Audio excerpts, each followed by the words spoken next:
கர்த்தருடைய பரிசுத்த நாமத்திற்கு மகிமை உண்டாவதாக. இந்த நாளிலும் சங்கீதம் 41:1 வசனத்திலிருந்து நம்ம பார்க்கும்பொழுது, நம்ம இந்த உலகத்தில் பாக்கியவானாக நம்ம இருக்கணும்னா, நம்முடைய வாழ்க்கையில் இருக்கிற தீங்கு நாளில், பிரச்சனை நாட்களில் கர்த்தர் நம்மை விடுதலை கொடுக்க, நம்முடைய பூமியில் நம்ம பாக்கியவானாக நம்ம வாழணும். நமக்கு விரோதமாக இருக்கிற சத்துக்கள் இஷ்டத்துக்கு ஆண்டவர் ஒப்பு கொடுக்காம நம்முடைய வாழ்க்கையில் ஆசீர்வாதமாக இருக்கணும்னா, நம்ம செய்த ஒரே ஒரு காரியம், சிறுமைப்பட்ட ஜனங்கள் மேலே சிந்தையாக இருக்கும் பொழுது. அப்போ ஆண்டவர் எத்தனை ஆசீர்வாதத்தை இந்த சிறுமைப்பட்ட ஜனங்களை நேசிக்கும் போது, அவங்க மீது சிந்தை வைக்கும்பொழுது, அவங்களுக்கு நம்ம நன்மைகள் செய்யும்போது, நமக்கு எத்தனை நன்மைகளை கர்த்தர் நமக்கு வச்சுருக்காரு.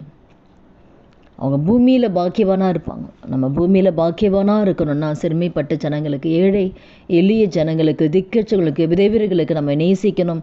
அவங்களுக்கு நம்மால் முடிந்த உதவிகளை செய்யும் பொழுது, நமக்கு விரோதமாக யார் தீங்கு நினைத்தாலும், அது வேலையிலையும் இருக்கலாம், குடும்பத்துக்கு விரோதமாக இருக்கலாம்.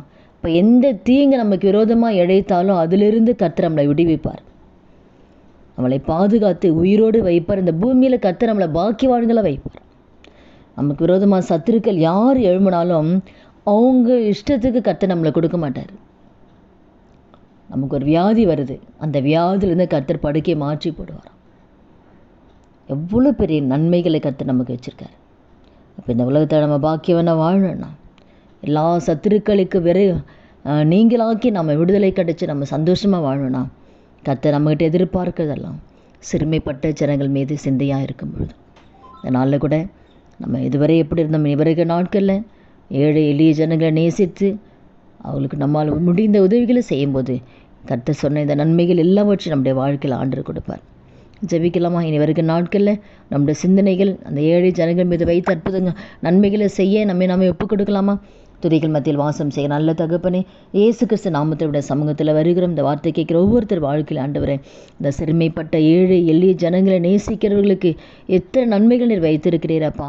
இதை நாங்கள் உணர்ந்தவர்களாக ஆண்டவரே அப்பா, நாங்கள் அவளுக்கு உதவி செய்யக்கூடிய வழிவாசலை திறந்து கொடுத்து ஆண்டவரை அந்த நன்மைகளை ஆசீர்வாதத்தை இந்த ஜனங்களை ஒவ்வொரு சுதந்திரத்துக்கொள்ள என் கர்த்தர் உதவி செய்ய மாட்டியான்னு ஜெபிக்கிறோம்.